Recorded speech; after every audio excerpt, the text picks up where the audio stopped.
মোরে টিস করছে। যা হবার হইছে, শুধু শুধু মেয়ে মানুষ নিয়ে নিজেদের ভিতরে ঝামেলা করার দরকার নেই। তুমি মৌ? জি আঙ্কেল, শরীর ভালো, আপনি কেমন আছেন? ভালো কি করে থাকি বলো মা।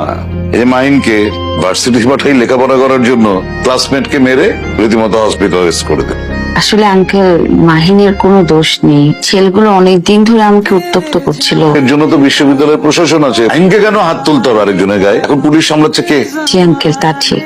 মাইনের সাথে তোমার কতদিনের পরিচয়? ভার্সিটিতে আসার পর পরিচয় হয়েছে। মাইন সম্পর্কে তুমি কতটুকু জানো? I mean family background, family business এগুলো? না আঙ্কেল, ওরকম তো আসলে কখনো প্রয়োজন মনে করিনি। কিন্তু তুমি কখন আসছো তুমি? আসছে অনেকক্ষণ। বলো না কেন আমাকে? তুই ঘুমাচ্ছিলি। তুমি তো অ্যাটলিস্ট আমাকে জানতে পারতে, তাই না? না, আমি এসেছিলাম আসলে তোমার খোঁজ নিতে। কি অবস্থা তোমার? আমি তাহলে আজকে উঠি। উঠি মানে কি? সে তো মেসে গিয়ে ডাল